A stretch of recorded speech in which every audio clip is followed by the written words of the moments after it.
Alright, now we're back. I'd like to tell you about the best book of the week. Now, I know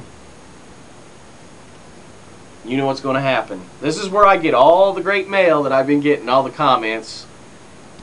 About how you're so crazy. Yeah. Why do you do this? Why do you do these things? Well, let me explain something to you. I look at comics, and if I've seen it before, that's cool. You know, if I've seen something that I haven't seen, I'll tell you about it. Now, this one, we've all seen this character before.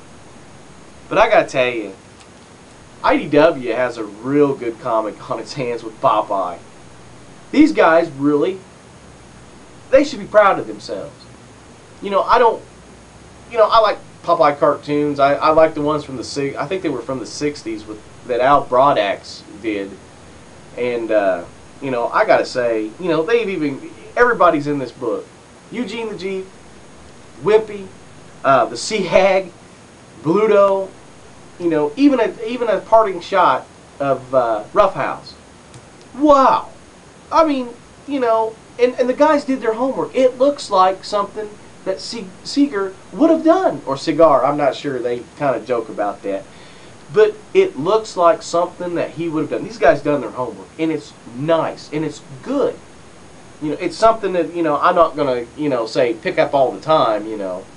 But IDW, really, these guys, I think it's Landridge and some of these other, I can't remember. Luke McDonald, I recall him from Iron Man. He did the coloring in it, I guess. And how can you not like that homage to Superman on the cover? I mean, come on now.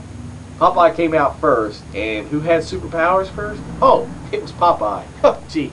But anyway, if you're looking for a good read and something that will take your mind off, New 52. The New 52 and Marvel and the X-Men and all that. Read this. This is a good book.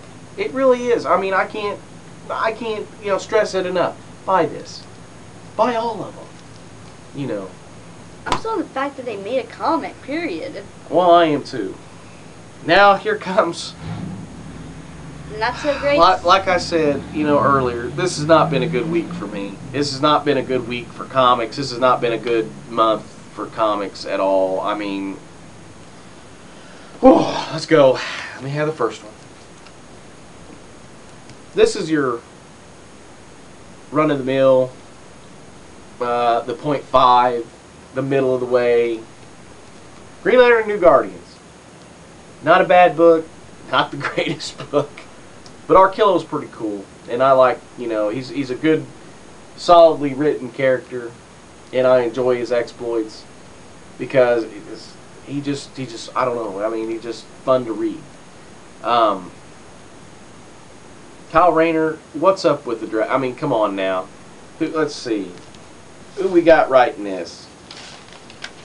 Hold on.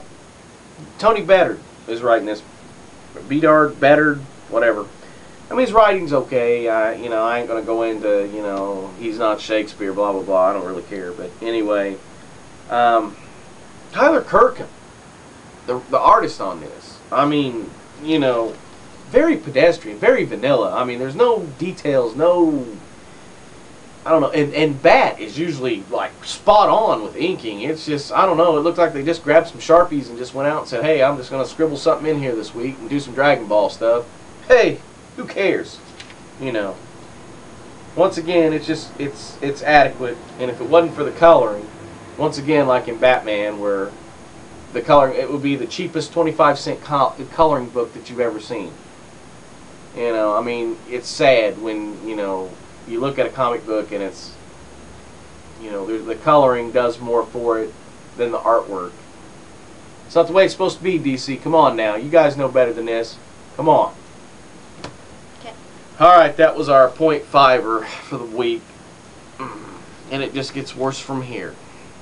Oh. No, that's the last one. I don't want to talk about that till last. Yeah, let's just wait for that one. Yeah, well. That's the one that even I don't want to. Let me go with this one first, because this is like. That didn't even make any sense. I know. I'll take a break here for a second. But anyway. About to say, you want to catch a commercial? No, I'm good. Just got to summon up all my strength for this one.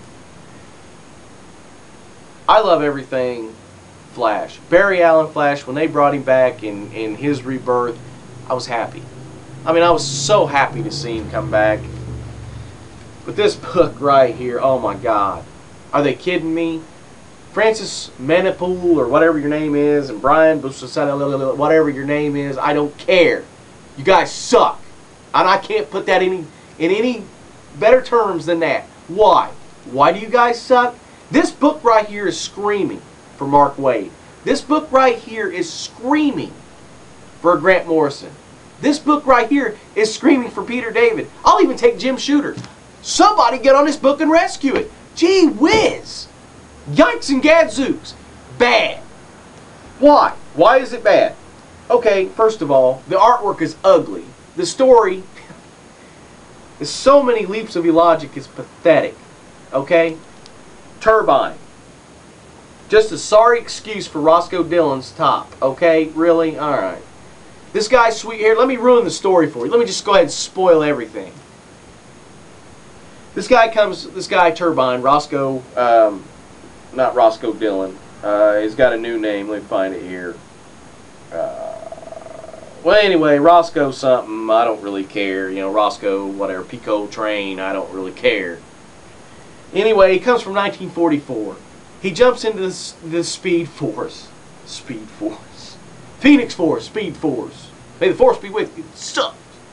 Anyway, this guy from 1944 can somehow grasp the sensibilities of modern day man and know about, you know, tachyons and chronotons and all that good stuff that we only heard in Star Trek Next Generation 1987 to 1994. Thank you.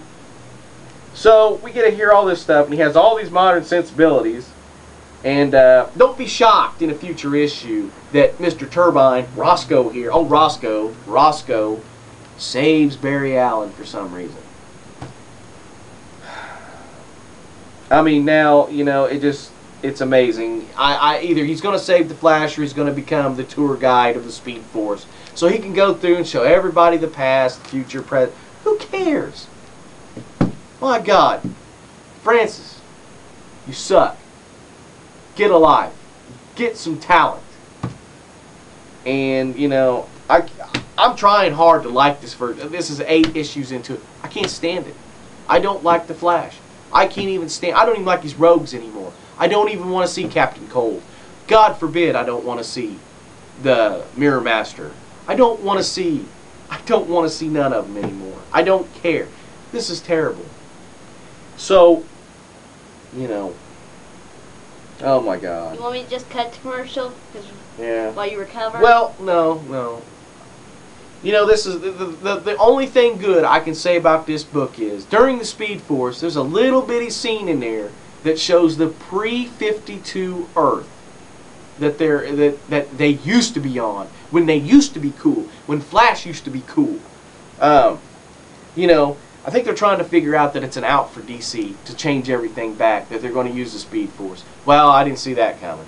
But anyway, you know, they need to figure out that Bob Harras, Jim Lee, Rob Liefeld's interpretation of the DC Universe is boring and is failing. I mean, Bob Harras, if you guys don't remember back in the 90s, Bob Harras had this thing about starting over at #1 every freaking time. And guess who the vice president is? Whoa. You want to guess? Same guy? Bob Harras. Oh my God. So this guy's doing the same thing at Marvel, or at DC, that he did in Marvel. And remember that great thing he did with Jim Lee and Rob Liefeld back in '96? Oh gee, I remember. It sucked. And there wasn't nothing good about it. You ready for me to take I gotta take a break. Yeah, go take a breather. All right. So we'll be right back.